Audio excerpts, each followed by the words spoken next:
Hey guys, tonight we begin with the grim, dangerous, and not so glamorous world of medieval assassins. Those shadowy figures who crept through castle halls and darkened alleys to change history with a blade and a whisper. While Hollywood makes them look cool, the truth is, being a medieval assassin seriously sucked. So before you get comfortable, take a moment to like the video and subscribe. But only if you genuinely enjoy what I do here. And let me know in the comments where you're tuning in from and what time it is for you. It's always fascinating to see who's joining us from around the world. Now, dim the lights, maybe turn on a fan for that soft background hum, and let's ease into tonight's journey together. Let's be clear. No one in medieval times woke up and said, "You know what? I'd like to stab a nobleman in the throat for 12 silver coins and the honor of hiding in a barrel for 3 days." Becoming an assassin wasn't a career path. It was more like a last stop on the life went horribly wrong train. Most medieval assassins weren't mysterious loners trained in mountaintop temples. They were desperate peasants, disgraced soldiers, ex-thieves with decent aim, or people so far off society's radar they could kill a man and still not be noticed in the census. If you were well off, you didn't become an assassin, you hired one. If you had a title, land, or even a goat to your name, you were in management. But if you just escaped debtor's prison, had a reputation for solving problems, and could sneak into a tavern without being seen, congratulations. Someone somewhere was about to slide a coin purse across the table and whisper a name. And that name wasn't a fun one. You weren't asked to take out Bob, the quiet turnip farmer. It was usually a corrupt baron, a bishop with too much gold, or someone with 12 bodyguards and a moat. The pay? Tempting. The job? Horrifying. But by the time someone considered it, they had nothing left to lose. No family, no future, and definitely no dental plan. Plus, let's not forget the absolute lack of job perks. No pension, no glory, no evenings off. You couldn't exactly hang up a shingle that said, "Quiet eliminations by appointment." You just had to stay quiet, move fast, and never ever tell anyone what you did for a living. Especially not loudly over ale at the inn. "Oh yeah, I'm a traveling carpet seller. The stains? Die." So yes, nobody dreamed of being a medieval assassin. They landed there because the world chewed them up and spat them out wearing a hood and holding a rusty dagger. You weren't the hero. You weren't even the villain. You were the footnote that made everyone nervous and probably didn't live to enjoy the coin. Let's burst the first myth wide open. Medieval assassins didn't train under candlelight in some hidden monastery with wise mentors and inspirational flute music in the background. There was no montage, no teacher, no pep talk. If you learned anything, it was by not dying the first few times you tried. Most assassins weren't trained professionals. They were desperate amateurs with a decent sense of direction and the ability to climb quietly without sneezing. If you had military experience, great. That meant you knew how to hold a knife properly. If not, well, stabbing someone is fairly intuitive. But escaping afterward with both kidneys still intact, that takes skill or luck. Usually just luck. There were no manuals, no guild orientation meetings, no safety briefings. You didn't get taught how to spot a body double or where nobles keep their bedroom exits. You figured it out while hanging from a windowsill, wondering if you just crept into the servants' quarters again. Poison? That was trial and error, with heavy emphasis on error. Sometimes it worked. Sometimes your target just got mildly dizzy and more suspicious of his soup. Sometimes you drank the wrong cup. There was no medieval poison control hotline, just hope, herbal guesswork, and a strong stomach. Sure, if you were lucky, and I mean lottery lucky, you might have picked up some skills from thieves or mercenaries. Maybe an older assassin showed you how to walk without squeaking on cobblestones. But mentoring wasn't standard. It was rare and short-lived, because assassins don't retire, they disappear. Weapons training? Forget it. You weren't carrying a broadsword. You had a dagger you stole off a guard, maybe a garrote if you were feeling fancy, and whatever else fit under your cloak without jingling. So no, you weren't some shadowy martial arts master.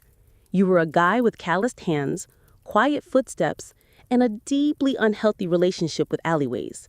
Success didn't come from training. It came from survival. You learned how to kill by doing it, quickly, sloppily, then vanishing before anyone could sketch your face and tack it to a church door. In short, your education was brutal, practical, and offered zero graduation ceremonies. Just bruises, bloodstains, and the creeping realization that you were very much on your own. Let's talk about why you became an assassin in the first place. Coin. Cold, heavy, jangly, deliciously spendable coin. The promise of it is what got you into this. But the reality, you got paid in lies. When someone hires an assassin, they don't want a long-term relationship. They want a one-time service, no paperwork, and ideally no witnesses, including you.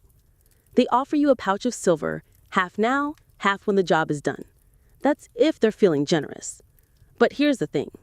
When the job is done is code for after we verify you didn't mess it up, or make us look bad, or leave a trail that leads back to us, or survive long enough to tell anyone about it.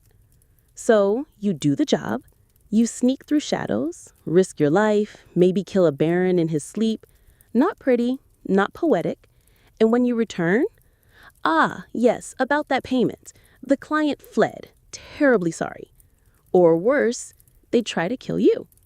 A knife to the gut is cheaper than a bonus.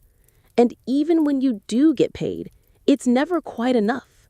Not for the risk, not for the blood, not for the 3 days you spent hiding in a haystack with fleas and moral regret.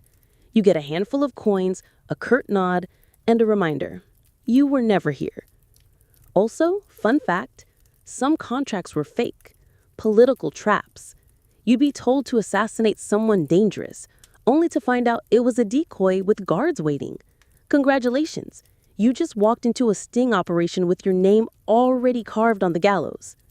And even when the deal was real, you couldn't exactly go to court and file a complaint. Your Honor, I'd like to sue Lord Edmund for breach of assassin contract. The only court you'd see was the one where you were the exhibit. So you learned to take what you could, demand payment up front, and trust absolutely no one. Not even the greasy little scribe who swore this job would change your life. It did, mostly by shortening it. Being an assassin meant living on broken promises and vanishing before they broke you. So you've taken the job. You've been lied to about the pay. You're probably going to die. Now let's talk gear. Forget the fantasy novels and sneaky video games. There were no retractable wrist blades, smoke bombs, enchanted daggers, or crossbows that folded neatly into your boot. Your toolkit consisted of whatever you could steal, sharpen, or hide beneath a tattered cloak without clanking. If you were lucky, and found a gold coin in a dead man's shoe lucky, you had a good dagger. Not ornate, not curved like a dragon's tooth, just sharp, hopefully rust-free, and ideally, one that didn't smell like the last guy you stabbed with it. Poison? It existed, sure, but it wasn't as glamorous as a slow drip into a wine goblet. Most medieval poisons were unpredictable, made from plants, minerals, or toad guts. Some work instantly, some took hours. Some made your victim vomit for 2 days and then recover. Angrier and now very suspicious of stew. Ropes? Occasionally useful. You could strangle, climb, or tie something up with one. But you'd better know how to use it fast, because nothing kills the mood like trying to wrestle someone while muttering, "Wait, which knot goes under again?" Bows? Effective, yes, if you had one, knew how to shoot it, and weren't trying to smuggle it through a palace disguised as a flower arranger. Most assassinations were up close and personal. No time for elegant marksmanship. Just quick, quiet, and hopefully not messy enough to slip in. And you didn't get backups. If your blade bent, broke, or fell down a well, time to improvise. Slate roof tile? Maybe. Rusty nail? Worth a shot. Shoe buckle with intent? Desperate times. You carried your tools hidden in hems, boots, or inside hollowed-out bread if needed, and you kept them close, not for safety, but because in this line of work, your weapon was your best friend, your boss, and your only retirement plan. There were no upgrades, no tinkering with gear between missions. You didn't polish your kit. You prayed it didn't betray you mid-strike, because in the end, it wasn't the weapon that did the killing. It was you alone, poorly equipped and expected to perform miracles with a spoon and a prayer.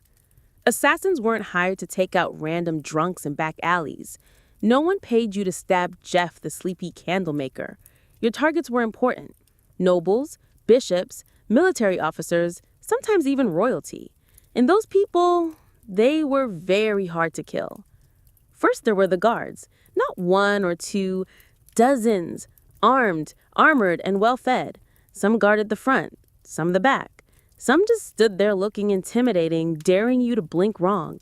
You'd spend days memorizing patrol patterns, door creaks, and exactly how many stairs it took before the knight with asthma needed a breather. Second, there were walls. Castles didn't have front porches. They had gates as murder holes and moats full of things that bite. If you didn't fall into the water, you still had to worry about arrow slits and boiling oil. Yes, boiling oil. Your job description included may get flambe for peeking. Third, there were the servants and staff, the cooks, scribes, and stable boys. One wrong look from you, and they'd be whispering to the guard captain faster than you could say, "I'm just the herbalist." Assassins weren't just fighting swords. They were fighting gossip. And medieval gossip travels at light speed if it means someone gets to keep their head. And finally, your actual target, paranoid. Rightfully so. These people were surrounded by backstabbers, relatives with claims to their titles, and 32 people pretending to like them. They didn't eat without a tester. They didn't sleep without 3 locks on the door. Some even slept in decoy beds or rotated rooms like a deadly version of musical chairs. And don't get excited if you hear they're attending a feast. Yes, they'll be drunk, but so will you. And you'll still have to get past the royal guards, 3 dogs, a very alert jester, and 50 witnesses holding tankards. Even getting close to your target could take weeks. Posing as a servant, bribing a chambermaid, hiding in barrels. And when the moment finally came, you had one shot. One precise, perfect, non-squeaky, non-bloody, ghost vanished in the night moment, or you become the next public deterrent, swinging from the castle gate with a sign that read, "Nice try." Let's be honest. When you picture a medieval assassin, you probably imagine sleek black robes, leather bracers, maybe a mysterious hood billowing in the moonlight. Reality? You looks like a sick goat herder with something to hide. Disguises in the Middle Ages weren't exactly high fashion. You didn't have custom-tailored cloaks or retractable armor. You had whatever you could scavenge. Peasant rags, a monk's robe 2 sizes too big, or the remains of a guard uniform that definitely still smelled like its previous owner. The goal was to blend in. But blending in meant looking like everyone else who hadn't bathed in 2 weeks, limped from old injuries, and had a nervous twitch from malnutrition. You didn't look suspicious because of your cloak. You looked suspicious because you kept adjusting your belt to hide a dagger wrapped in cheesecloth. And forget masks. There were no Guy Fawkes options. Most face coverings just made you look like a leper, which was great for avoiding conversation, but terrible for entering parties. If anyone asked who you were, you had to think fast. "I'm Brother Tobias. I take care of silent prayer and rooftop maintenance." Even assuming you made it past the guards, noble households weren't full of idiots. Servants noticed unfamiliar faces, especially ones that fumbled chamber pots and couldn't name the cook's cat. You were always one, "I've never seen you before," away from being clubbed with a candlestick. And if your disguise did work, congratulations. You now had to stay in character for hours while pretending not to notice all the very stab-worthy people wandering by. Also, wigs. They didn't exist. If you needed to look older or younger, you were stuck smearing dirt on your face, squinting, and hoping no one got close enough to notice that your beard was glued on with honey. The truth was, your disguise didn't protect you. It gave you maybe 5 minutes of confusion. After that, you had to be gone, invisible, or very, very convincing.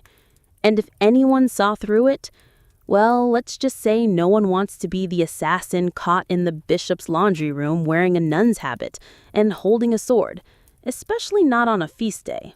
In medieval times, if you were an assassin, you didn't have a team.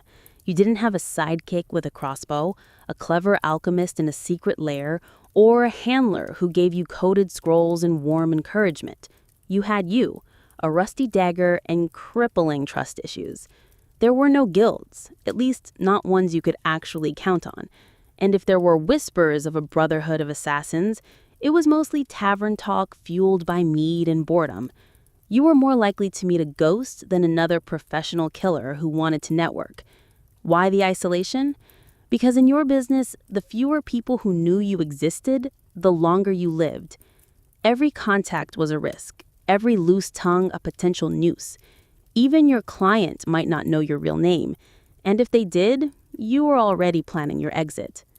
Companionship? Laughable. Friends asked questions. Lovers noticed bruises, bloodstains, and why you always slept with a blade under the pillow. You couldn't settle down. You couldn't afford to. One mistake, one person recognizing you in a market, and your whole life turned into a sprint for the nearest sewer grate. Even fellow criminals kept their distance. Thieves and smugglers were sociable. You were that guy who makes people disappear. They feared you, or worse, saw you as a walking liability.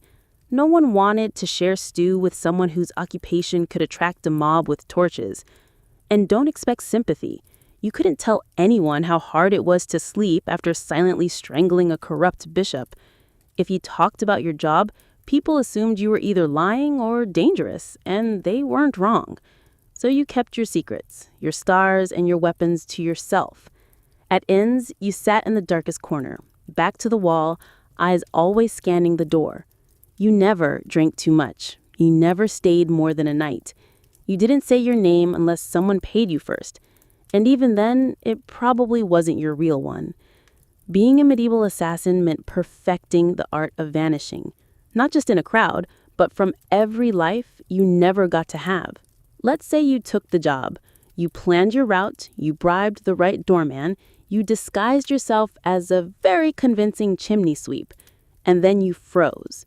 Maybe the target turned around unexpectedly. Maybe they were with their child. Maybe you got the shakes at the worst possible moment, and your knife hand trembled like a terrified squirrel. Guess what? You're now dead. Because failure for a medieval assassin wasn't a slap on the wrist or a bad performance review. It was a public, painful, and wildly theatrical death, often involving ropes, fire, wheels, or sharp iron devices with names like the Bone Cracker's Delight. Missing the kill meant blowing the whole operation. Your target lived and immediately told everyone that someone tried to murder them. Suddenly, you weren't a shadow. You were a wanted man with a detailed description and probably a crude sketch tacked to every tavern wall within 30 meters. And those guards you once snuck past, now they're motivated. Sometimes it wasn't even your target you had to worry about. It was your client. If you failed, you were no longer an asset. You were a liability, someone who could be tortured, interrogated, or worse. Talk.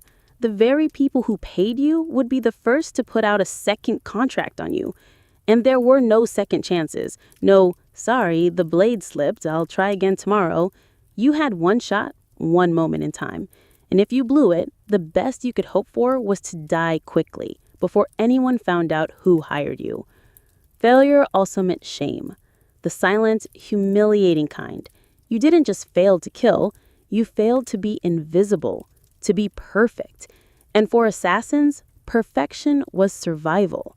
Anything less might as well paint a target on your back and start practicing your final word speech. It didn't matter how many jobs you'd done before. No one cared that you succeeded 12 times, because in this profession, you're only as good as your last kill. And if your last kill didn't happen, you better start running. So you did it. The plan worked. The dagger struck true. No screams, no guards, just a clean drop to the floor, and a very important person who now wasn't. Congratulations. Now run for your life. Because being a successful assassin in medieval times didn't mean sipping wine on a rooftop while the city burns behind you. It meant fleeing through back alleys with someone's blood on your boots and a dog already sniffing your trail. There was no victory lap, no post-job drink with colleagues, no casual debrief with your client. You didn't even get a moment to admire your work. The moment your blade struck, your new job became escaping everyone who now wants to murder you in increasingly creative ways. Guards coming, doors locked, horses tied up on the other side of town, you probably bleeding. You had to plan your exit before the kill. Routes, disguises, fallbacks, safe houses, maybe a boatman who owed you a favor, or at least didn't ask questions, because the city would go on lockdown within minutes. No one wanted a scandal, and lockdown meant closed gates, armed checkpoints, and a dozen angry men with swords, who all just received your rough sketch and the phrase, maybe armed and extremely stabby. And let's talk about the client. Assuming they actually planned to pay you, they weren't going to meet you at a cozy tavern with a smile and a thank you card. They'd probably vanish too, because an assassin who just completed a job is the most dangerous person alive. You knew too much. You'd proven you could get into places others couldn't. So even when you succeeded, you walked away with coin in one hand and a giant target on your back. And what did you win? A week of sleeping in hofts, bribing ferry captains, shaving your beard in the dark, and pretending your name was Brother Lucian as you tried to blend in with monks heading east. Because success didn't mean survival. It meant starting the whole game over in a new city, under a new name, with even more people looking for you this time. So yes, you made the kill. Now run like hell. If being a medieval assassin wasn't already miserable enough, poor, hunted, and sleeping in places that smelled like goat, you also had to deal with the wonderfully creative paranoia of the people around you. Because in the Middle Ages, assassins weren't just feared, they were considered cursed. To the average peasant, you weren't just a killer in a hood. You were some unholy creature who whispered to demons and smeared frog guts on your blade under a full moon. Why else would you be able to sneak past guards and vanish in the dark? Logic wasn't exactly popular back then. But superstitions? Oh, that was everywhere. Some believed assassins could shapeshift. Others claimed you were invisible unless bathed in holy water. One popular tale suggested assassins made pacts with forest spirits and could breathe death through walls. Imagine walking through a village and hearing a woman mutter, "Don't make eye contact. He might hex the baby." Even your tools were suspect. Carrying a dagger? Clearly, it was forged in a cursed forge. Using poison? That wasn't chemistry, that was witchcraft. And you probably stirred it with a severed toe under a blood moon. You'd think this fear might help you. After all, people avoided you, right? But the reality was worse. Superstitious mobs don't hesitate. They don't ask questions. They throw stones, set fires, and shout things like, "Burn him before he calls lightning." Your reputation made people overreact. The second someone died unexpectedly, illness, accident, choking on a chicken bone, someone would whisper, "Maybe it was a shadow man. Maybe it was him." You could be hunted just for existing in the same village as a suspicious death. That meant you had to keep moving, always. Stay too long, and suddenly a priest is ringing a bell while 5 angry farmers hold pitchforks like they've been waiting for this moment their entire lives. And heaven help you if you were caught with anything remotely weird. Dried herbs, strange coins, or even a foreign accent. That's all it took for someone to shout, "Sorcerer!" and light a torch. In a world that believed monsters wore human faces, being too quiet, too clever, or too fast made you a threat. And in medieval logic, threats had to die quickly, and preferably on fire. Poison. The assassin's weapon of elegance. A quiet kill, no mess, no screaming on bone, just a sip, a stagger, a sigh, and done.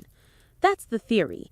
In practice, poisoning someone in the Middle Ages was like trying to win a bar fight with herbal tea and a bad attitude. First off, poisons weren't reliable. You didn't have access to purified cyanide or a neat little pill labeled fast-acting doom. You had plants, mushrooms, minerals, maybe the occasional toad. You had to gather, grind, and pray. And even then, it might just give the target a stomachache and a renewed commitment to his anti-assassin guard team. There was no scientific measurement. You didn't dose precisely. You eyeballed it. A pinch too little and the noble just vomits and cancels dinner. A pinch too much and you die from exposure before the first course is served. Also, medieval kitchens were chaotic. You couldn't just waltz in and season the soup with nightshade. You had to bribe or impersonate a cook, sneak in while no one was watching, or worst of all, try to poison a meal that would go through 3 tasters and a dog. Yes, a dog. And if your victim was a noble, they didn't just eat food, they treated it like a military operation. Meals were tasted, blessed, and sniffed by everyone from the steward to the jester. By the time the food hit their plate, it had passed through more security than a royal wedding. Even assuming you did it, you slipped in the poison, it wasn't detected, and the target actually ate it, the next part was wildly unpredictable. Some poisons took hours, some took days. One minute your mark is laughing at a joke, the next he's clutching his stomach and demanding to see his astrologer. And if they survived, guess who they'd blame? Not the cook, not the taster, you, the quiet man with the herbal knowledge and twitchy eyes. So poisoning wasn't efficient. It was risky, slow, and full of variables, none of them in your favor. And if you were caught, you didn't get a quick death. You got interrogated with tools until you confessed to poisoning everyone from the duke to the dog. You'd think that if you successfully changed the course of history by removing a tyrant, sabotaging a royal bloodline, or silencing a political threat, someone would remember your name. Nope, you were an assassin. That meant your name was never meant to be remembered. At best, you were a rumor. Some hooded figure, a foreigner with cold eyes, or the quiet man who never finished his ale. You might have pulled off the most legendary hit of the century and still ended up as a mysterious death in the official record. In fact, that was the point. Your client didn't want a story. They wanted plausible deniability. The fewer people who knew who did it, the safer they were, and the less likely they were to end up poisoned by their own assassin. So your name was buried the moment the job was done. If you even used the real one, you didn't sign your work. You didn't brag. You didn't keep trophies. You didn't exist outside the moment of the kill. And if someone did know your name, that was a loose end. And in your profession, loose ends had a very short shelf life. And forget about honor. There were no medals for silence, no stone monuments for the man who stopped a war with one dagger in the night. If a noble wanted a statue, they commissioned one for themselves. You got a wooden box, an unmarked grave, or if things went really badly, a head on a spike, labeled traitor. Sometimes your name was known only so it could be cursed. You'd become a whispered warning. Don't cross the king. Remember what happened to Lord Ulrich's, yes? And the man who did it, gone like a ghost. That was your legacy. Not fame, not fear, just absence. You weren't supposed to leave a mark. You were supposed to vanish. And if you stuck around long enough to be known, that was a fatal mistake. Because in the medieval world, heroes got remembered. Assassins got erased. So you survived. You got the job done. You even managed to get paid, a miracle in itself. Now all you have to do is lay low, keep your head down, and trust that your client will honor the deal and protect your identity. Right? Wrong. Because in the world of medieval assassination, there was one rule even more sacred than don't get caught. Never trust anyone, especially the person paying you. Your client, be they a noble, a merchant, or a bishop with ambition and very loose morals, didn't hire you out of respect. They hired you because they needed something awful done, and you were the sharpest tool in the shadows. Once the job was complete, you became a liability. You knew too much. You knew who wanted who dead, when, why, and possibly how much they were willing to pay for it. That made you dangerous. Not just to their enemies, but to them. So what did they do? They ghosted you. They denied they ever met you. Or worse, they sent someone else after you to clean up, to tie off the contract with something sharper than ink. There were even cases where clients double booked, hiring one assassin to do the job and another to kill the first one immediately after. No refunds, just reduced risk. And if you dare try to blackmail a client, threaten to expose them, that was bold, and also your final mistake. Because powerful people in the Middle Ages didn't negotiate with assassins, they crushed them. If your client had a shred of honor, a rare species indeed, you might get paid and left alone. But even then, you'd still have to assume they were watching you from a distance with someone already sharpening steel and memorizing your walk. You were the secret that couldn't talk, the shadow that couldn't stay. Even success wasn't enough to earn trust.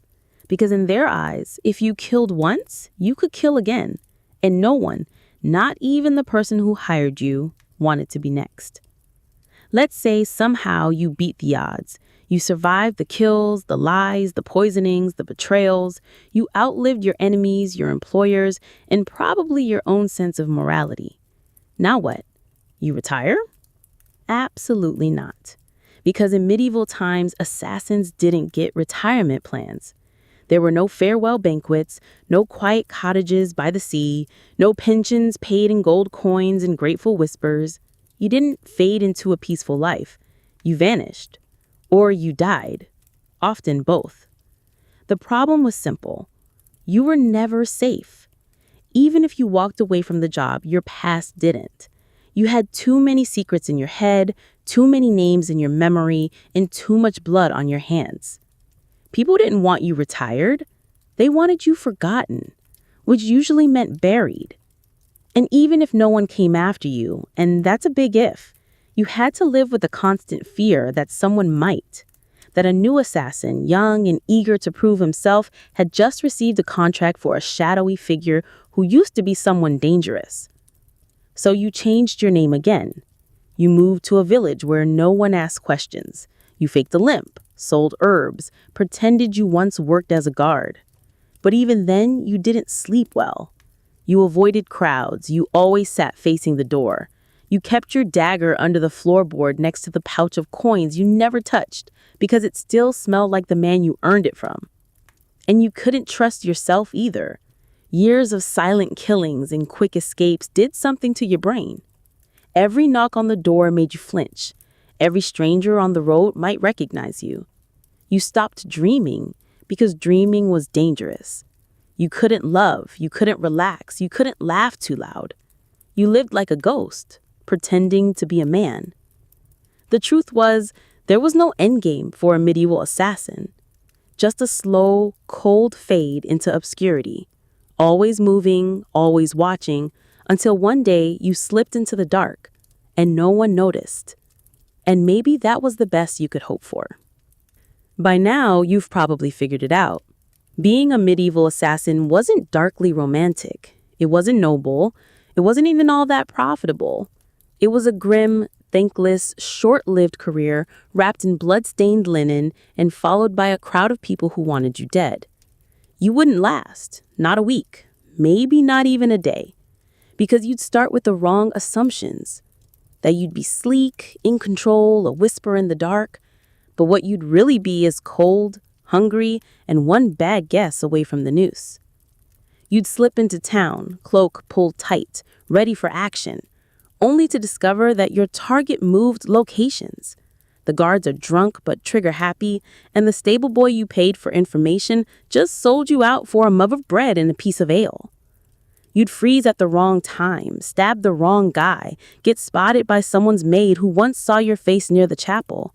And suddenly, you're not a shadow. You're the problem. Then what? You run. But you're not used to medieval terrain. The mud, the uneven cobblestones, the absolutely insane amount of loose chickens in the street. You slip, fall, get tackled by a guard named Thomas who just got dumped and is looking for an outlet. And let's say you survive that.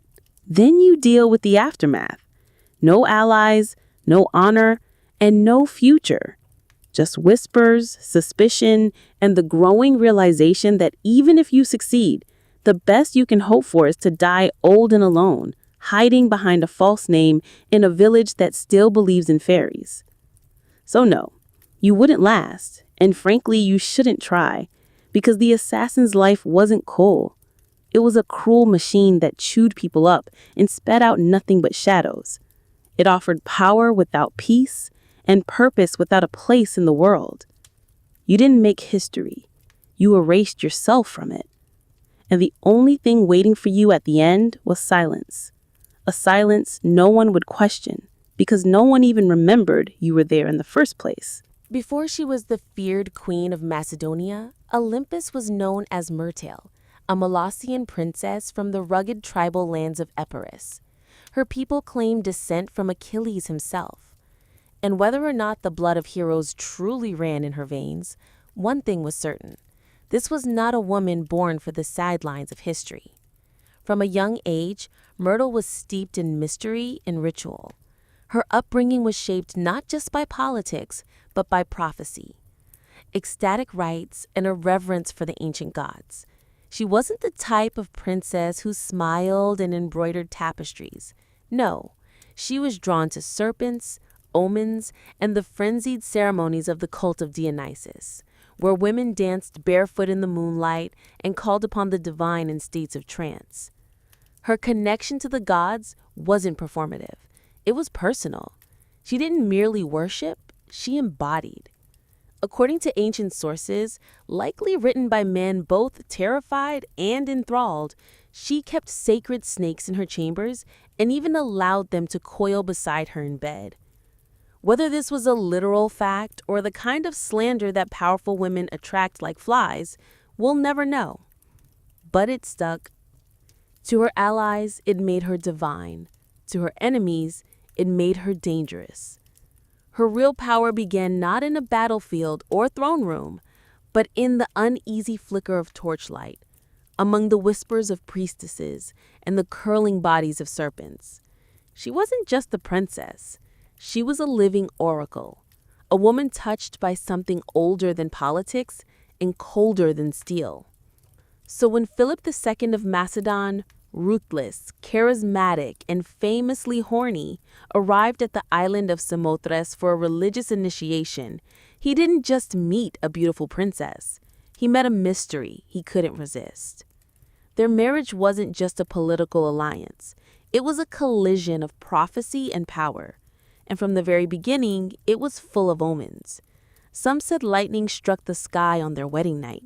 Others claimed Olympias dreamed of a thunderbolt entering her womb. All of it would become legend, but one thing is certain. The union of Olympias and Philip II didn't just create a child. It created Alexander the Great, and she intended to shape his destiny from the very first breath.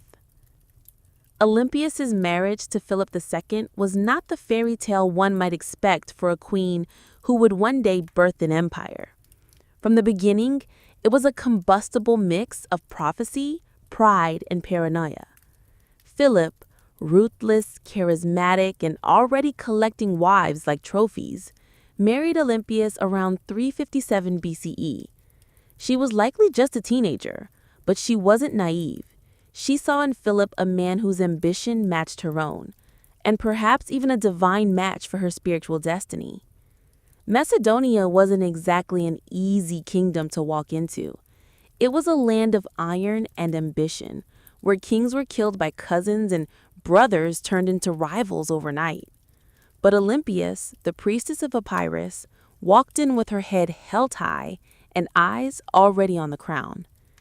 Their marriage was rocky from the start. Philip, for all his political genius, was not built for monogamy. He would go on to marry multiple women, often for alliances, always for power. But Olympias wasn't one to sit quietly in the shadows. She held her own court, maintained her own alliances, and was known to turn to oracles and rites to divine her future and perhaps Philip's fate. Then came the birth of Alexander. Even that was wrapped in celestial drama. Legends say Olympus dreamed that a thunderbolt struck her womb, and that flames danced around her child without burning him. Philip reportedly had a vision of sealing his wife's womb with the lion. Yes, a literal lion. Whether they believed these visions or invented them, they certainly acted as if Alexander was destined to rule not just a kingdom, but the world. But even as the child was celebrated, cracks in the royal marriage deepened.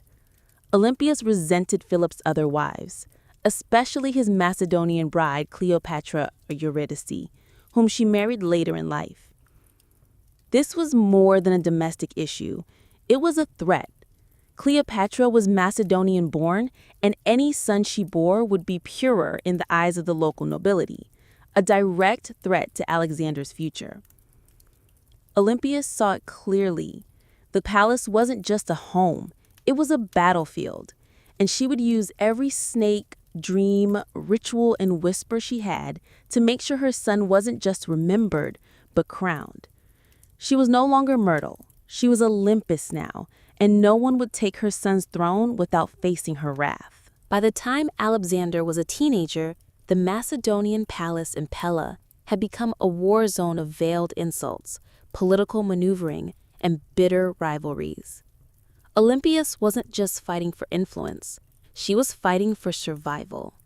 She knew that the court was filled with snakes, but she was the one who taught them how to bite. Philip II had begun to distance himself from her. He was campaigning more, drinking more, and perhaps worst of all, listening more to his Macedonian advisors. The final blow came when he married a young noble woman named Cleopatra Eurydice, not to be confused with the Cleopatra of Egypt. This Cleopatra was Macedonian-born, and her uncle Attalus was one of Philip's top generals. To Olympias, it wasn't just betrayal, it was a declaration of war. The ceremony was a disaster. At the feast, Attalus drunkenly mocked Olympias and Alexander, calling into question the legitimacy of Alexander's birth. Was he really Philip's son, or was he the child of a god, as Olympias liked to claim? It was meant as an insult, but Olympias seized the myth. Let them whisper. Let them believe her son was touched by Zeus. It made him untouchable. Alexander stormed out of the feast. Olympias left Macedon entirely, retreating to Epirus. But her exile was not defeat. It was strategy. In her homeland, she was still royalty. She could gather support, whisper in ears, and watch as Philip's palace began to rot from within. She didn't need to be physically present to be dangerous. Then came the shockwave. Philip was assassinated at his daughter's wedding just as he was about to invade Persia, just as he was on the verge of crowning himself not just king of Macedon, but potential emperor of the known world. The question that echoed through every marble corridor and torch-lit hall was the same. Who did it? Was it Pausanias, the jilted bodyguard who carried out the act? Was it the result of court intrigue? Was it Alexander himself? Or, whisper it softly, was it Olympias? No one could prove it, no one dared, but many believed it. After all, within days, Cleopatra Eurydice and her newborn child were dead, murdered, some say, by Olympias herself. The serpent had returned to the palace, and now nothing stood between her son and the throne. With Philip dead and Macedon in mourning or confusion, Olympias made her move. While others scrambled to understand the chaos, she acted swiftly, brutally, decisively. First, Cleopatra Eurydice, the young Macedonian queen and rival wife, was eliminated. According to chilling accounts, Olympias didn't just have her killed, she made her death symbolic, public, humiliating. Some say Cleopatra was forced to hang herself after watching her infant daughter be murdered. Others claim Olympias had the child thrown onto a funeral pyre. What's agreed upon is this: no mercy was shown. Olympias understood what many mothers in ancient courts refused to accept. In a royal palace, mercy is a liability. A rival child, no matter how small, is a future war. And Olympias was done playing defense. With Cleopatra and her bloodline erased, She could turn her attention to securing Alexander's throne. Her teenage son, bold, brilliant, already trained by Aristotle, was declared king without serious opposition. But don't be fooled. It wasn't just his charisma or his father's legacy that made it possible. It was Olympias. She knew which generals to threaten, which nobles to flatter, and which enemies to quietly remove. She wasn't just protecting her son's rise. She was engineering it. Alexander himself didn't always approve. He reportedly disapproved of the violence against Cleopatra's family, but he also didn't stop it, because deep down he knew what Olympias had always known. Power demands blood, and in Macedon, bloodlines were both a blessing and a curse. With her son now king, Olympias began to recede slightly from public life. But this was no retirement. She simply shifted from open strikes to whispered influence. As Alexander prepared to launch his conquest of Persia, she remained behind, not as a passive queen mother, but as the spiritual guardian of his destiny. She sent him sacred relics, consulted oracles, and performed rituals on his behalf. To Olympias, her son's mission wasn't just military, it was divine. Alexander wasn't going to war, he was fulfilling prophecy, and as long as she drew breath, no rival Macedonian, Persian, or otherwise would derail that divine plan. She had crowned her son. She had cleansed the palace. Now she would guard his empire from behind with teeth bared. As Alexander marched east to conquer the known world, Olympus remained behind in Macedon, a queen without a throne, but not without power. Her official title was Queen Mother, but make no mistake, she ruled in all but name. Though regency was technically handed to Antipater, one of Alexander's trusted generals, Olympus refused to be sidelined. She wrote letters to her son constantly, advising, warning, sometimes chastising him. These weren't the sweet letters of a doting mother. They were political briefings laced with oracles and venom. And Alexander, thousands of miles away, read every word. She reminded him who his true enemies were. She questioned the loyalty of his companions. She criticized his fascination with Persian customs, his choice of wives, and his flirtation with calling himself a god. No one else dared say these things to him, but Olympias was never afraid to speak, as a mother or a priestess of divine will. Back in Macedon, Antipater grew increasingly resentful. Olympia undermined him at every turn. She used her status, her religious authority, and her family ties to stir opposition against him. She had influence in Epirus, in Thessaly, and among the aristocracy. She could spread rumors like wildfire, and with Olympus, a whisper could be deadlier than a sword. Meanwhile, her letters to Alexander became more urgent. She warned him of Antipater's ambition, painting him as a second Philip, ready to betray and usurp. Whether she truly believed it or simply feared losing her grip, she kept pressing her son to act. Alexander, however, hesitated. He needed Antipater to keep order in Greece while he fought in Asia, and so the rift between mother and general widened. Olympus watched. She waited. But beneath her religious robes and maternal concern, she was growing impatient. She hadn't endured years of palace warfare to be ruled over by an old soldier. As Alexander's empire stretched from the Aegean to India, Olympia saw cracks forming. He was taking on too much, trusting too many foreign advisors, and drifting away from the mother and the gods that made him. She believed his victories came from divine favor and from her. And if you forgot that, well, Olympus knew how to remind kings who they really were, even if that king was her own son. When news of Alexander's death in Babylon reached Macedon in 323 BCE, it didn't arrive like a trumpet. It arrived like a dagger. For Olympus, it wasn't just the loss of a son. It was the collapse of a world she had spent decades building. Her boy, the divine storm she had prophesied, raised, unleashed, was gone. And he'd left behind no clear heir, no single successor, only chaos. The mighty empire he carved out was already fracturing. Generals, his so-called successors, were already dividing it up like jackals around the corpse. Antipater still held power in Macedon and Greece, and he had no love for Olympus. Worse, her daughter, Cleopatra, Alexander's sister, was being courted by rival generals for marriage, each one hoping to use her bloodline as a claim to the throne. Olympus saw what was coming. Civil war wasn't a possibility, it was inevitable. And once again, she would have to act. But she no longer had Alexander. What she had instead was his bloodline, his young son, Alexander IV, born to Roxana, the Bactrian princess Alexander had married. Roxana, still in Macedon, was vulnerable. The boy was even more so. Olympus recognized that the infant was now the last true piece of her son's legacy, and that made him a target, but it also made him a weapon. She allied herself with Roxana and the boy, determined to protect them and use the child's birthright to stake her own claim in the political battlefield.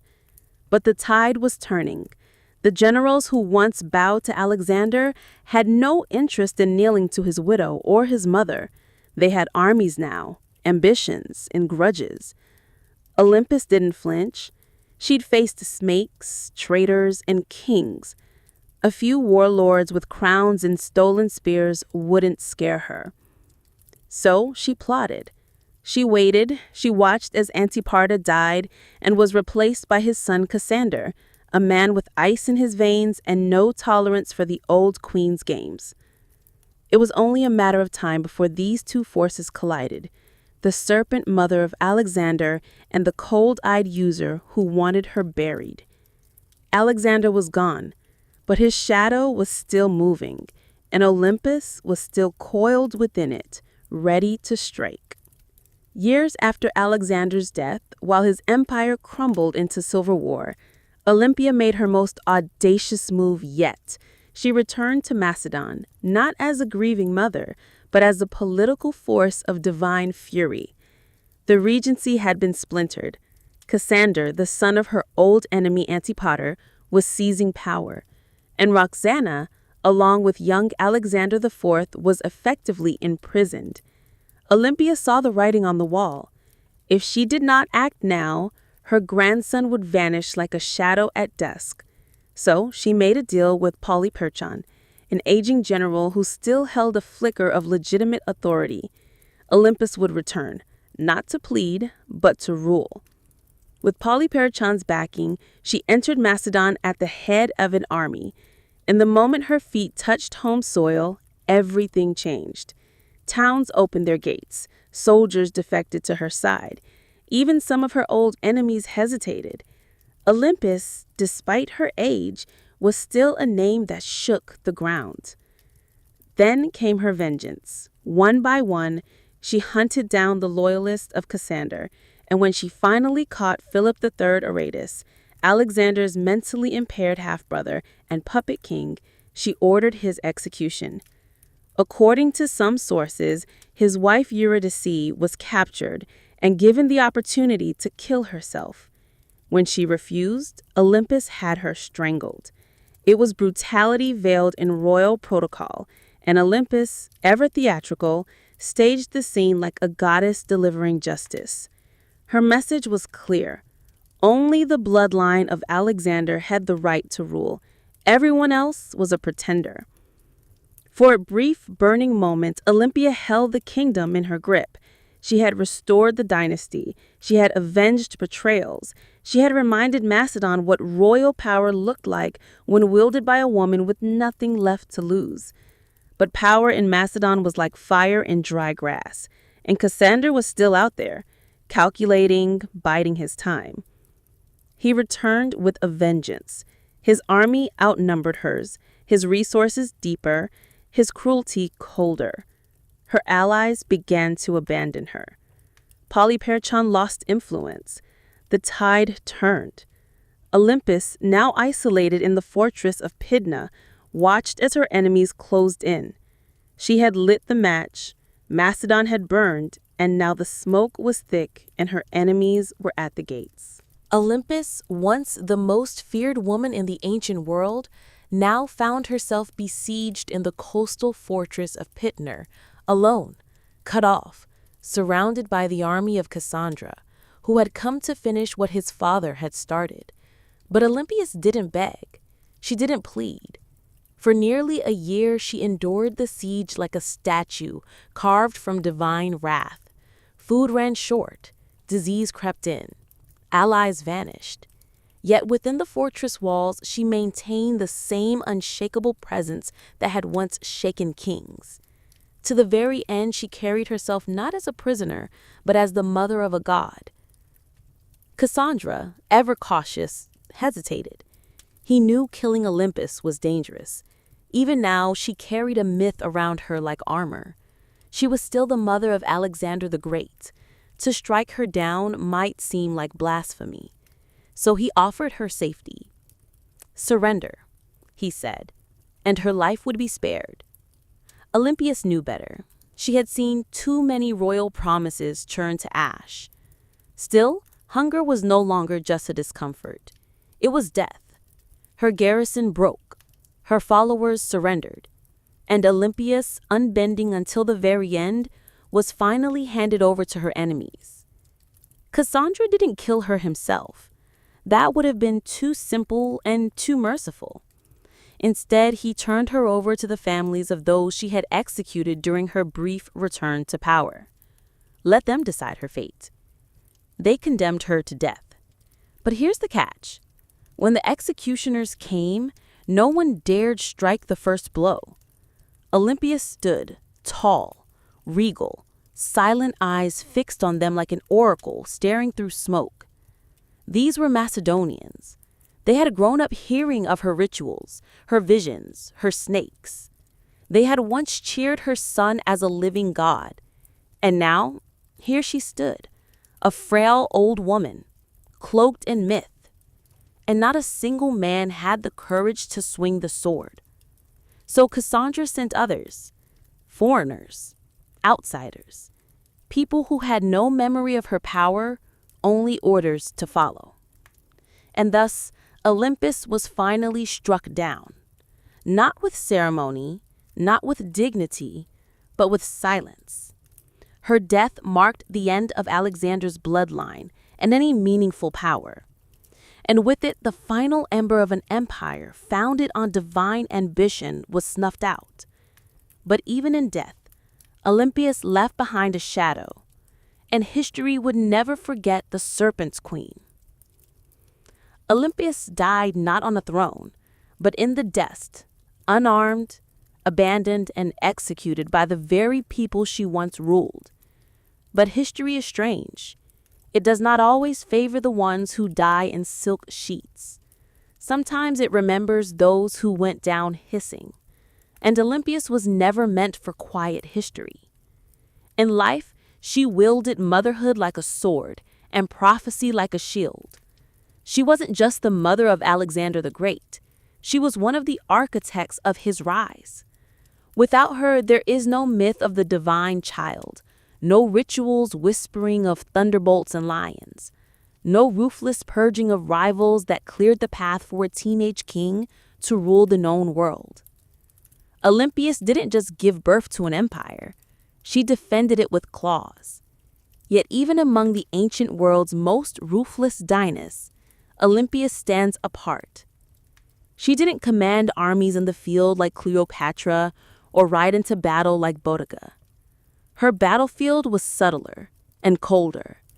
It was a world of poison goblets, political marriages, priestesses, and oracles. She understood the power of fear, and even more importantly, she understood the power of belief. She made people believe her son was divine, and she may have believed it herself. Her enemies branded her a murderer, a witch, a manipulator, and they weren't wrong. Olympias was all those things and more. She was the product of a brutal world that respected cunning far more than kindness. and she learned early that mercy was a luxury queens couldn't afford. In the centuries that followed, she was both vilified and mythologized. Some called her a villain, others a visionary.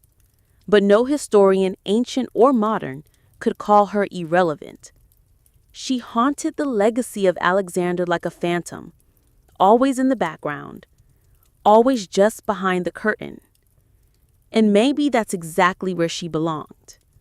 Not as a tragic mother or a footnote in a king's story, but as a story unto herself. The woman who wrapped herself in prophecy, slept beside snakes, and outlived gods. Olympias's bones turned to dust long ago, but her legend endures in every tale of ruthless queens, in every whisper of blood-borne destiny, in every empire built on myth. She is still there, coiled in the dark, waiting. On the sun-bleached island of Crete, just a few miles south of the modern city of Heraklion, lies a ruin that feels more like a dream than a real place. Stone corridors snake in all directions, rooms twist and double back, staircases lead nowhere. It's easy to lose your sense of direction even today.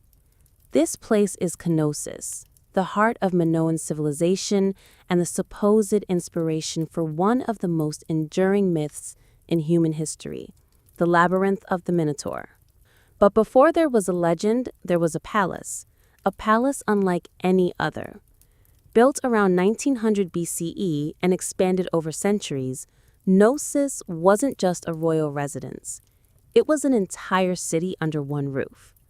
Covering nearly 150,000 square feet, it featured over 1,000 rooms, light wells, storage magazines, shrines, workshops, and what may have been the first flushing toilets in history. It had running water, multi-story apartments, and an intricate system of air circulation. This wasn't a primitive fortress. It was an architectural masterpiece.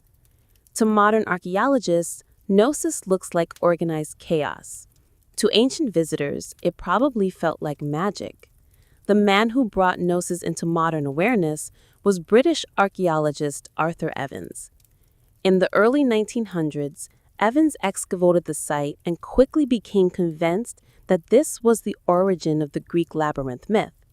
The layout was disorienting, the architecture deeply symbolic, and everywhere he turned, he found motifs of bulls painted on walls, carved into stone, or sculpted into tiny golden charms. The bull, after all, was sacred to the Minoans. Evans even went so far as to name the civilization after the mythic king Minos. Whether Minos was real or not, his legend became inseparable from the ruins. But here's the twist. No one's found a literal labyrinth. No underground maze, no prison chambers, no half-man monster. What we have instead is something far more mysterious. A city designed in loops, wings, and layers, deliberately difficult to navigate. And the deeper you go, the more the lines between history and mythology blur. So the question remains, was the Minotaur born from these walls, or was the palace itself the monster? Knossos may not give up its answers easily, but it's very good at making us ask the right questions. The myth is as famous as the ruin, a monstrous half-man, half-bull trapped in a labyrinth so complex that no one who entered ever found their way out. Only Theseus, the Athenian hero, managed to kill the beast and escape, thanks to a ball of thread and the cunning of Princess Ariadne. But where did this story come from? And why a labyrinth? The earliest versions of the myth speak of King Minos, the powerful ruler of Crete, who demanded tribute from Athens in the form of 7 boys and 7 girls each year. These unfortunate souls were fed to the Minotaur, a creature born from divine punishment and shame. The Minotaur, locked in an underground maze, symbolized the dark underbelly of power, something savage hidden behind grandeur. To ancient Greeks, Crete had long been a land of wealth, mystery, and fear. Its seafaring people, the Minoans, were seen as both elegant and alien. Their rituals involved bull leaping, their artwork depicted strange gods, and their palaces were unlike anything on the mainland. To a visiting Greek from 1000 BCE, Nos might have felt like another world.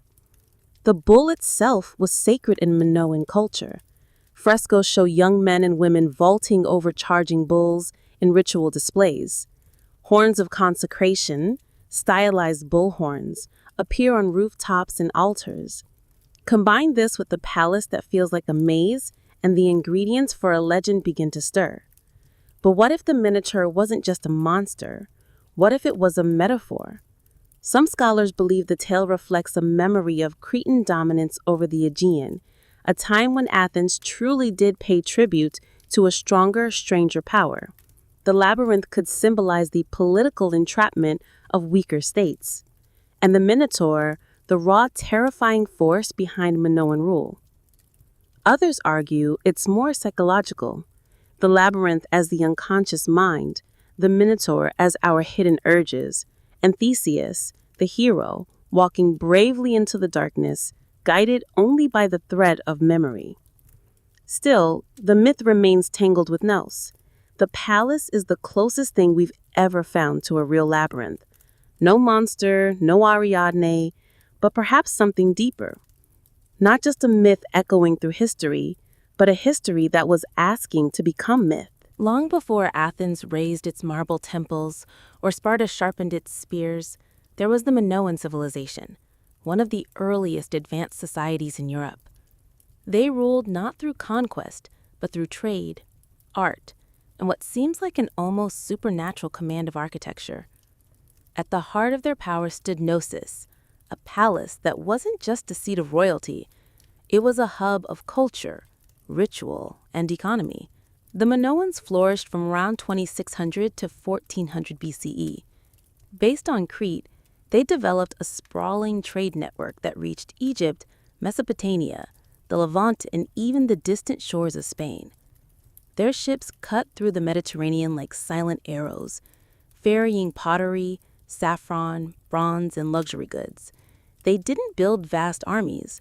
They built relationships. And that, more than weapons, made them rich. What's most striking about Minoan culture is how different it was from their later Greek successors. Their artwork celebrated nature, animals, and flowing human movement, not war or divine punishment. Frescoes showed dancers, dolphins, and athletes vaulting over bulls. Even their goddesses are different. Powerful, bare-breasted figures, often holding snakes, symbols of fertility, transformation, or protection. At the center of it all was Konos, not a fortress on a hill, but a complex in a fertile valley. It had no massive defensive walls, suggesting the Minoans either felt secure on their island or projected enough power to make defense unnecessary. Their confidence was architectural. Multi-story buildings, colonnaded courtyards, and advanced plumbing systems hinted at a society far ahead of its time. And yet, for all their sophistication, the Minoans left behind no deciphered written records. Their primary script, Linear A, remains unreadable to this day. We don't know what they called themselves. We don't know what their kings believed, what prayers they spoke, or what truly happened behind the walls of Knossos. All we have are their ruins, their art, and their influence absorbed later by the Mycenaeans and echoed in Greek myths. The Minoans were not just builders of palaces, they were architects of mystery. And Knossos wasn't merely a building, it was the beating heart of a civilization that shimmered for a moment like sunlight on the Aegean, and then vanished. But some say their echo still wanders the maze. To walk through Knossos is to walk through time. Layered, confusing, beautiful time. It's not just the scale that overwhelms you, it's the design. Rooms lead to rooms. Corridors split and vanish. Light wells cut through the heart of the building. Stairs spiral into shadows or emerge suddenly into sunlit courtyards. Nothing moves in a straight line. It's not hard to see why ancient visitors might have whispered, labyrinth. Konos wasn't just a palace. It was a living organism, spanning an estimated 150,000 square feet. The complex contained over 1,000 chambers, some tiny, some grand. These weren't randomly placed rooms. They were purpose-built workshops, storage spaces, shrines, apartments, and throne rooms, all arranged around a large central courtyard that may have hosted public ceremonies or bulling rituals. The palace was built on multiple levels, up to 4 or 5 stories tall in places, using natural slopes and artificial terraces. To navigate it without getting lost, you'd need memory, instinct, or a thread like Theseus. And yet this apparent chaos hides a remarkable intelligence. The Minoans mastered passive ventilation, cooling rooms through air shafts and open stairwells. They funneled rainwater through clay pipes and had toilets that flushed long before Rome made it fashionable. One of the most iconic areas is the so-called throne room, named for the alabaster chair built into the wall, flanked by benches. Around it are frescoes of griffins, mythical guardians. Was this the seat of a priest king, a goddess chamber, a sacred court? No one knows for certain.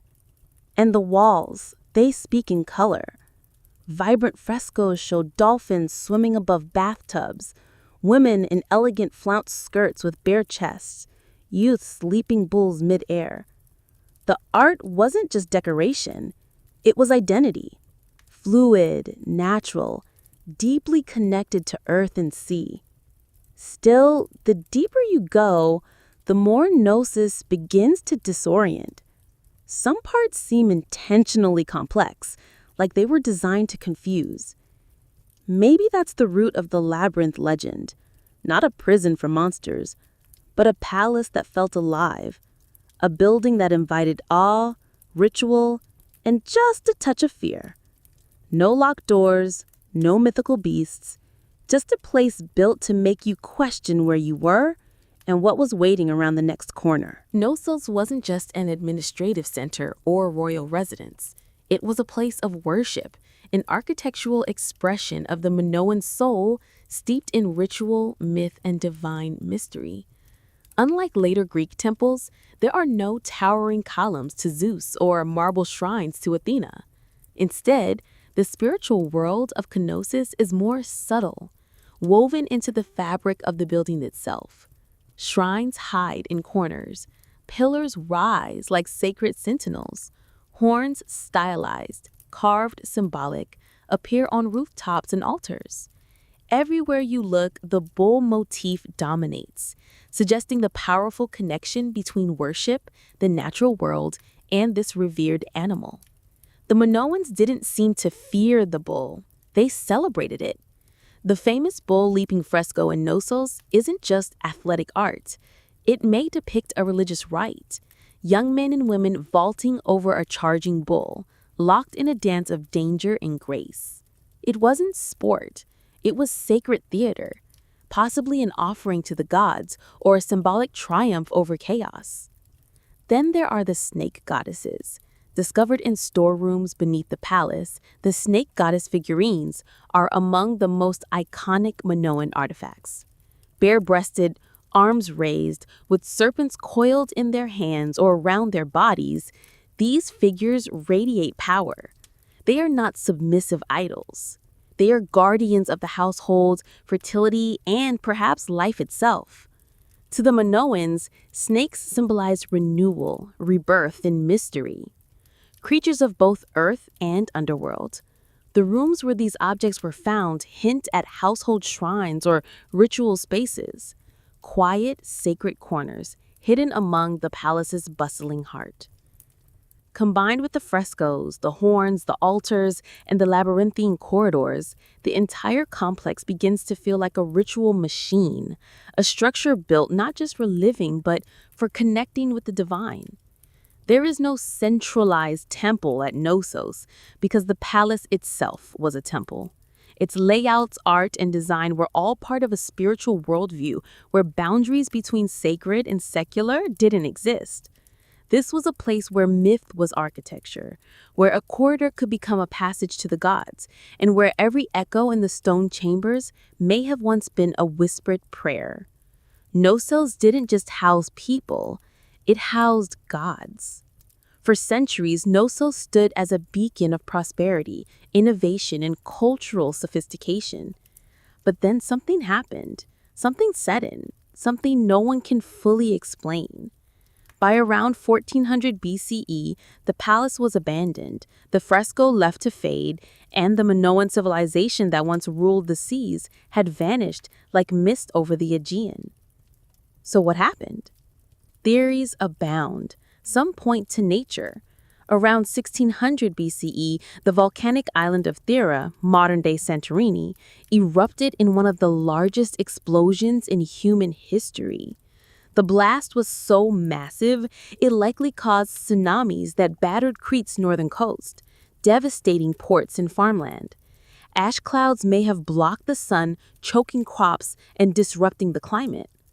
While Knossos wasn't immediately destroyed, the aftermath of the eruption may have shaken the foundations, economically, politically, and spiritually.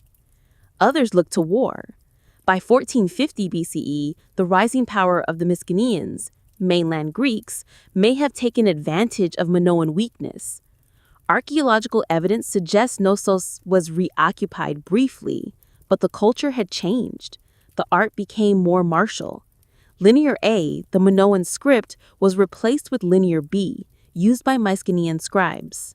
The palace that once thrived with snake goddesses and bull dancers now whispered in a foreign tongue. Some scholars believe the Mycenaeans didn't invade in a single conquest, but gradually absorbed the island, first through trade, then influence, and finally rule. Others argue that internal collapse, a civil uprising, political instability, or the failure of the elite may have contributed just as much. What's striking, though, is how little violence is evident in the ruins. There are no charred skeletons, no signs of mass slaughter. No-cells didn't fall with the scream, it fell with the whisper. The great palatial system simply stopped. The rooms went quiet, the rituals ended, and nature slowly crept back in. By the time Homer sang of Crete in his epics, Knossos was already ancient myth, a memory tangled in stories of kings, monsters, and labyrinths. And maybe that's fitting, because what killed Knossos wasn't just eruption or invasion, it was time, and the way all great things, no matter how beautiful, eventually vanish beneath the weight of new empires. But the bones remain, and if you listen closely, the maze still hums beneath the earth. For thousands of years, Knossos lay buried beneath the Cretan soil, just another mound of stone lost to time. Its name forgotten, its myths distorted, its walls swallowed by olive groves and dust. That is, until one man decided to chase a legend. His name was Sir Arthur Evans, and he didn't just rediscover Knossos, he reimagined it. In 1900, Evans, a British archaeologist with a flair for drama and a deep love for Homeric myth, purchased the land that covered the ancient ruins.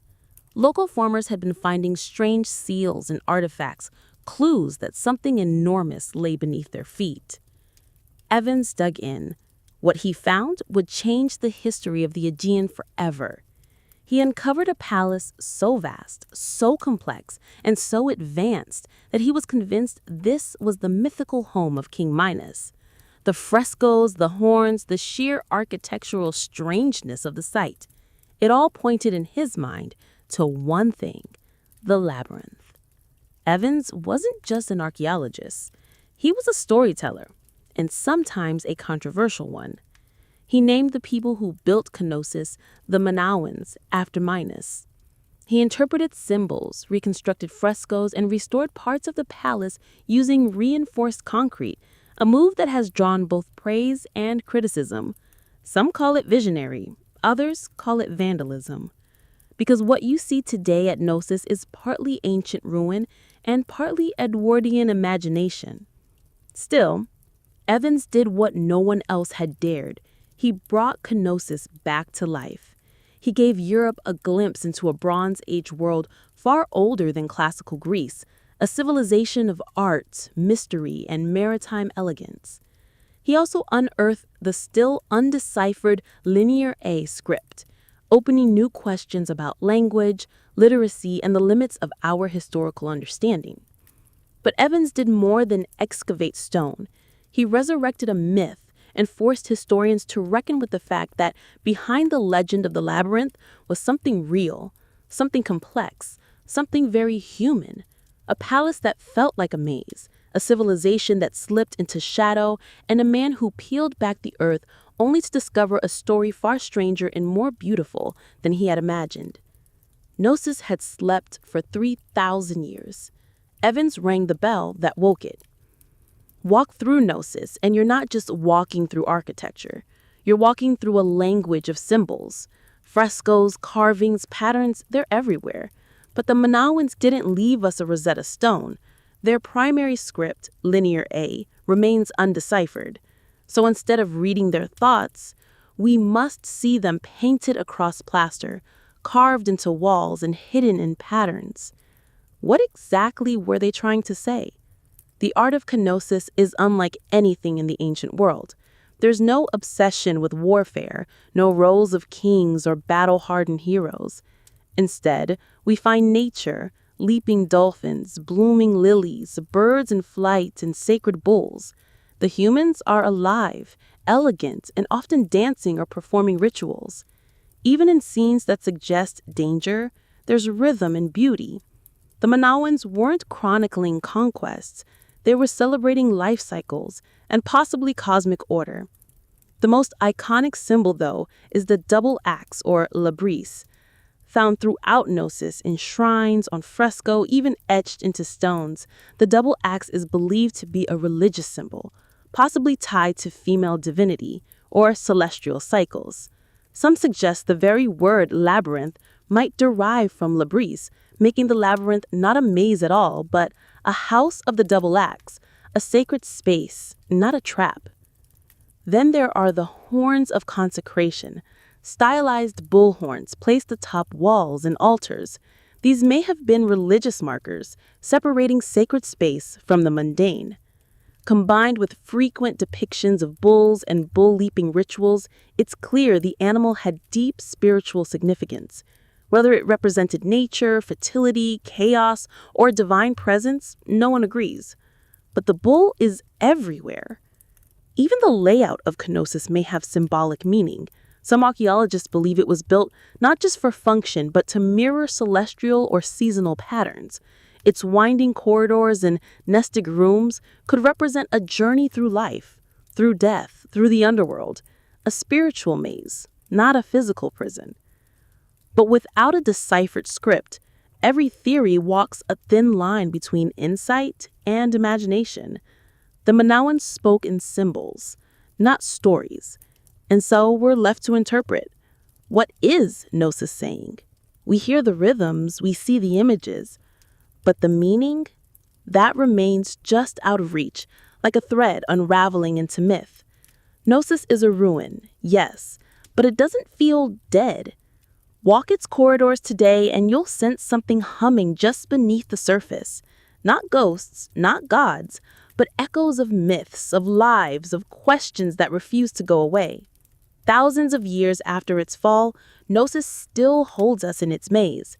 Tourists wander its halls, archaeologists dig for answers, and writers spin new tales inspired by its shadow. The Monitor may be myth, but the feeling of the labyrinth is real.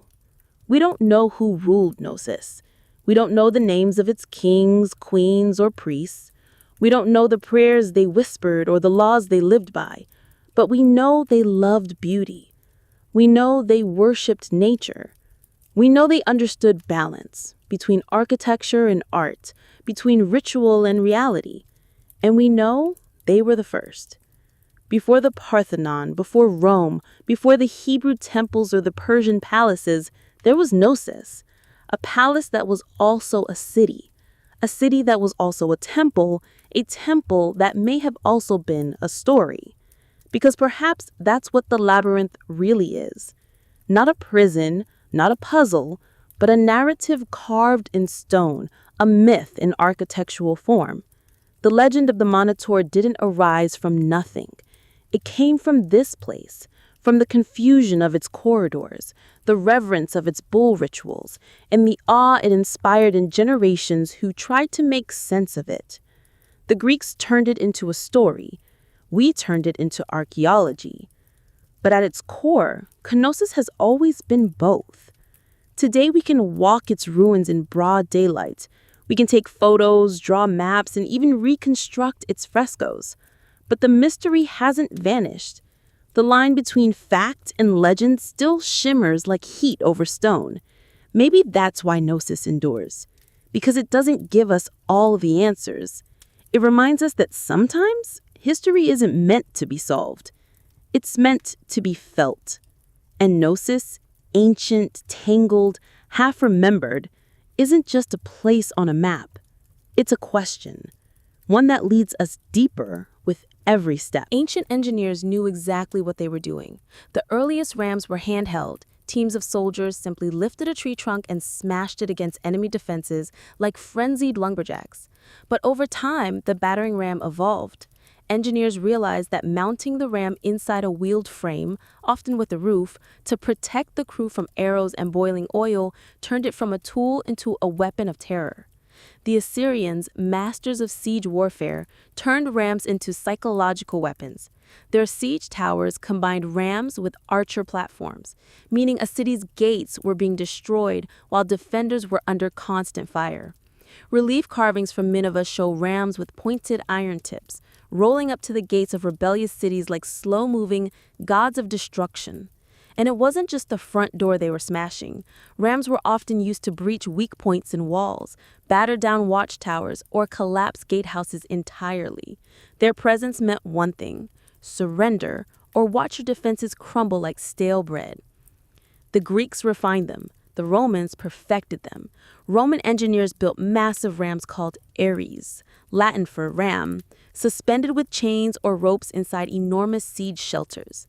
Some were so big they needed dozens of men to operate, and the rhythm of their swinging beam was set to sound like thunder rolling across stone. And yet, for all their brute force, battering rams required serious teamwork. Operators had to keep the ram swinging in sync while also defending it from burning missiles, stones, and all manner of foul substances hurled from above. A stalled ram was a dead ram. Still, when a battering ram got going, really going, it was unstoppable. Wooden muscle versus human masonry. It was ancient physics weaponized. And it was only the beginning of how engineers would make walls weep. If the battering ram was the brute, the catapult was the tactician. Where rams smashed close up, catapults attacked from a distance, launching not just stones, but psychological dread. They were the first real artillery pieces in military history. And they revolutionized siege warfare by weaponizing physics in ways that felt almost magical to the enemy. The earliest catapults emerged from the Greek world around the 4th century BCE, a product of brilliant minds who wanted to add range and momentum to warfare. Dionysius I of Syracuse, a tyrant with a taste for cutting-edge violence, commissioned the first torsion-powered catapults, devices that used twisted bundles of sinew or hair as tension springs. These weren't slingshots for giants. They were precise instruments of siege terror. The genius lay in their mechanics. Engineers figured out that by twisting ropes tightly, often made from animal sinew, they could store enormous amounts of potential energy. When released, this force could hurl stones, javelins, or even flaming projectiles hundreds of meters. The two main types evolved quickly: the ballista, which launched massive bolts like a giant crossbow, and the stone-throwing catapult, which lobbed boulders over walls or directly at fortifications. Then came the Roman engineers, who never met a Greek idea they couldn't improve. They built catapults that could be broken down, packed onto carts, and reassembled on site, portable siege engines for professional armies.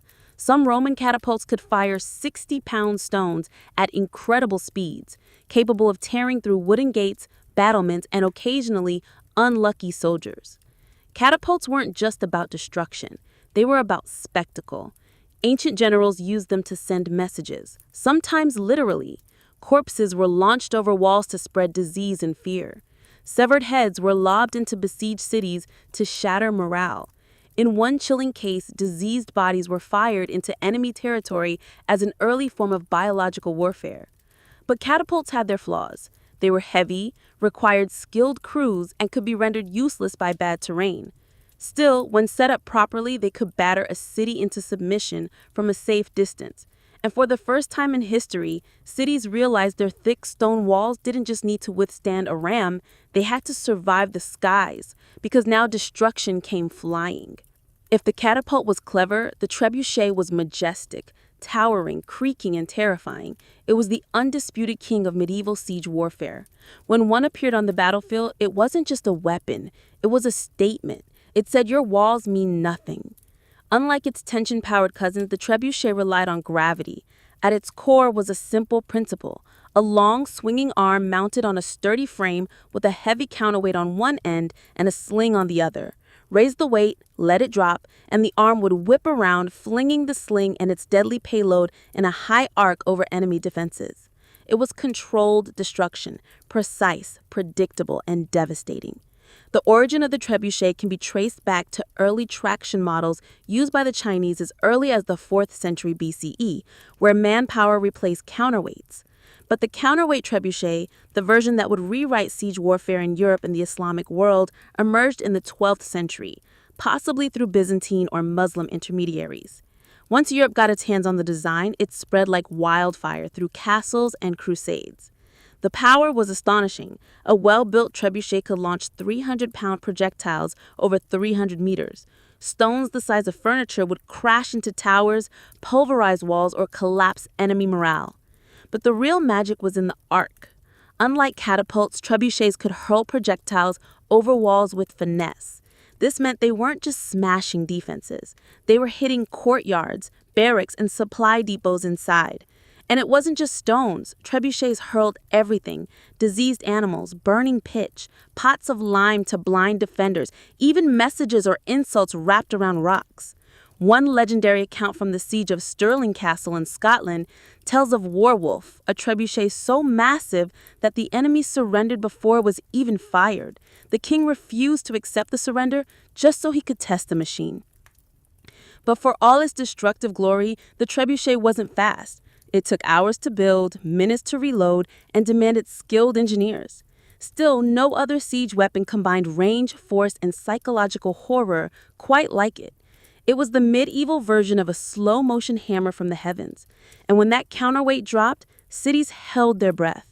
While catapults launched from afar and battering rams smashed the gates, siege towers took a more personal approach. They rolled right up to the enemy's front door and dropped off armed invaders.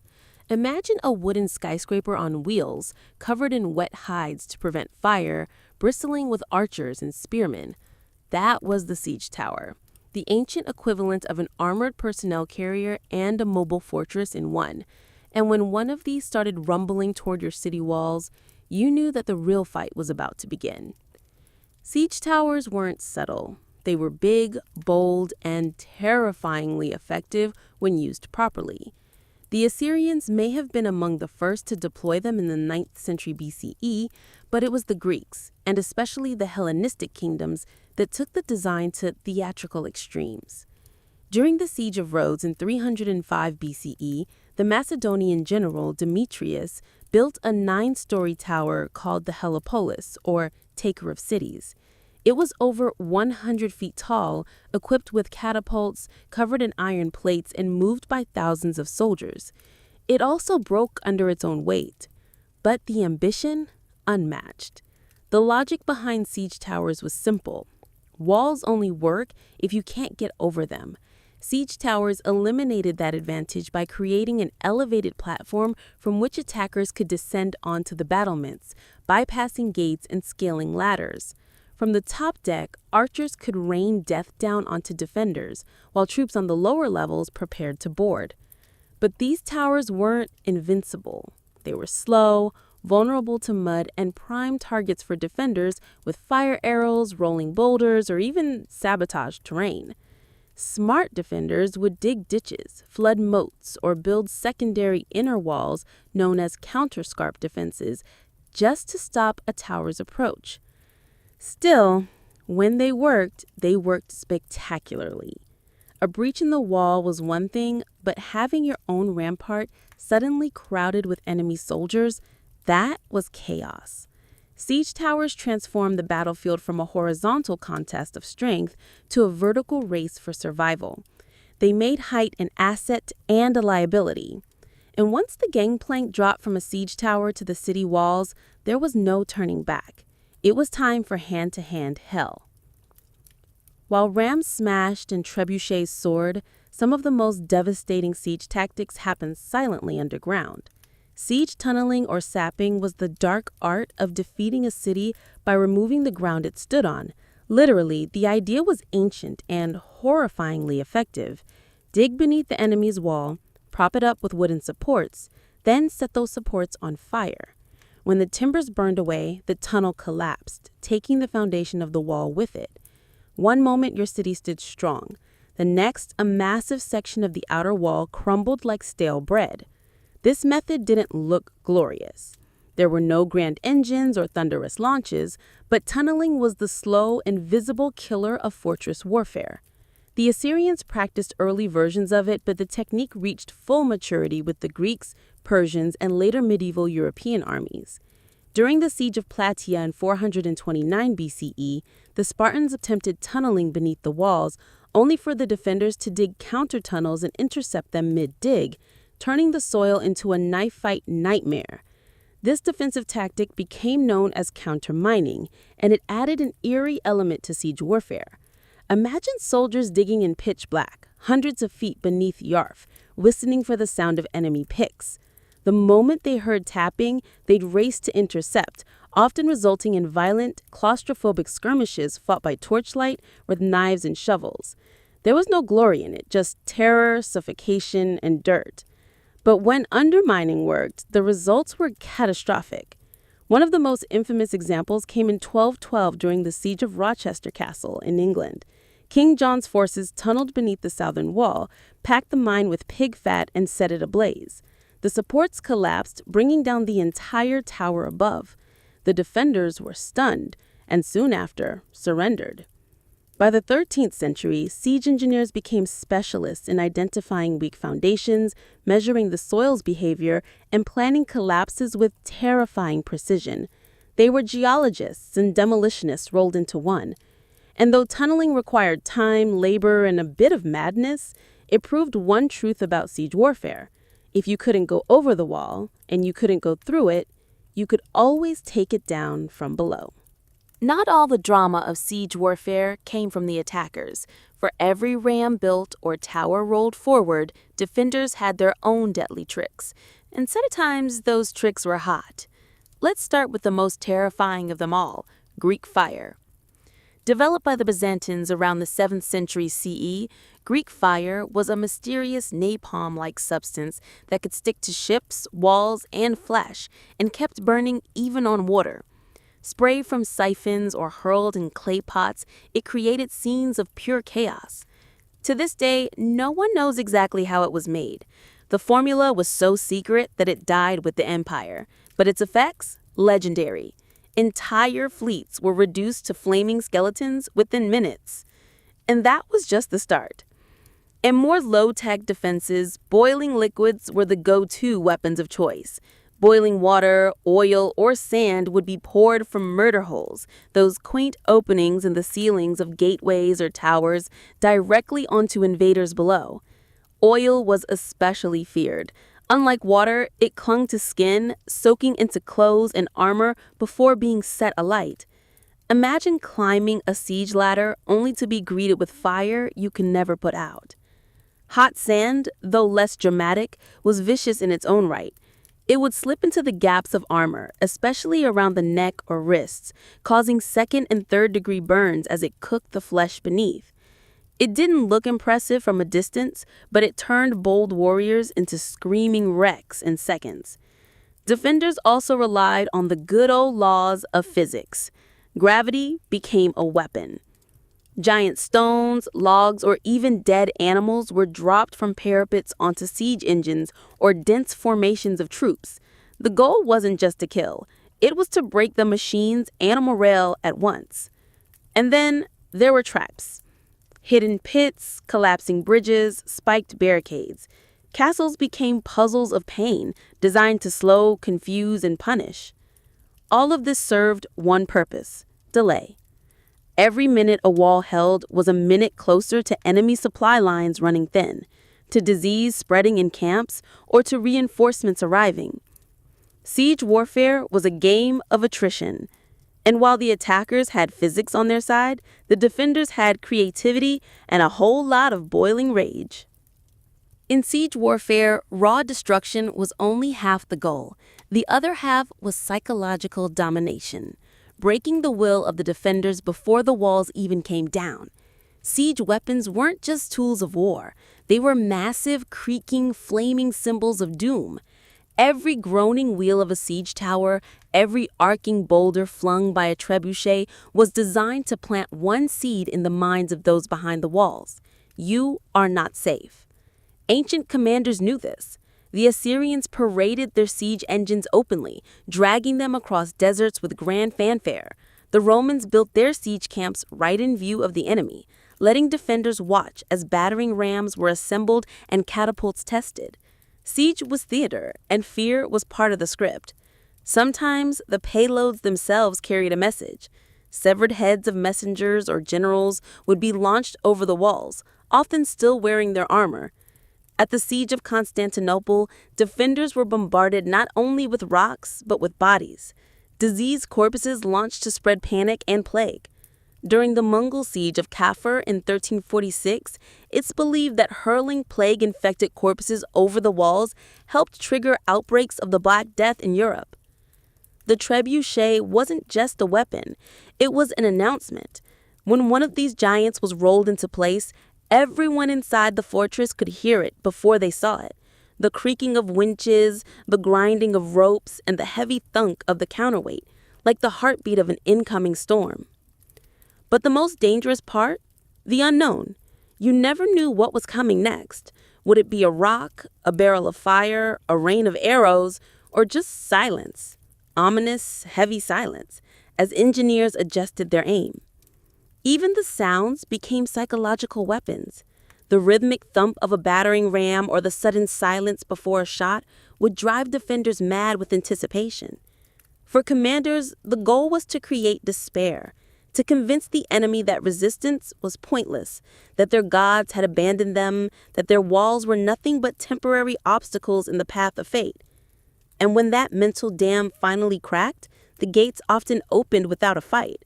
Because in siege warfare, sometimes the mind collapsed before the masonry. As gunpowder thundered onto the battlefield in the late medieval era, the age of traditional siege engines came to a slow, splintering end. But their legacy didn't vanish. It evolved. The invention of cannons changed everything.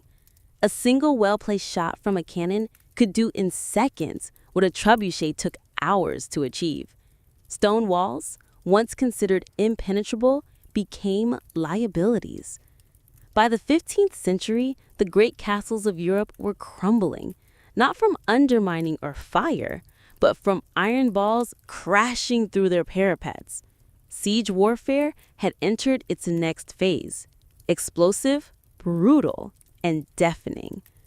And yet, the principles laid down by ancient siege engineers never disappeared. Modern artillery still owes a debt to the catapult and trebuchet. Every ballistic missile and long-range howitzer is just a high-tech descendant of the same question. How do you break what's meant to be unbreakable from a distance? Physics, trajectory, tension, and force, all discovered, tested, and perfected centuries before gunpowder ever entered the story. Even military psychology today, shock and awe, overwhelming firepower, visible dominance, has its roots in ancient siege tactics. Those towering siege engines rolling forward with flags snapping in the wind were the original shock and awe. They weren't just about breaching a wall. They were about breaking the spirit of a city. You can still see their legacy etched into the ruins of ancient cities. At Masada, where Roman siege ramps still scar the desert. At Constantinople, where layers of walls stood for 1,000 years against every machine imaginable until cannon fire finally brought them down. At castles across Europe, where round towers and angled bastions tell the story of a world constantly redesigning itself to survive the next siege. And today, even in a world of drones and satellite-guided missiles, siege warfare hasn't vanished. It's just gone digital. Cities are still surrounded. Defenders are still isolated. Walls are now firewalls, blockades, or even media blackouts. But the soul of the siege remains the same. Someone wants in. Someone wants to keep them out. And both are willing to wait, build, and break to win. The battering rams are gone. The trebuchets are museum pieces. But the spirit of siege warfare, it's as alive and as destructive as ever.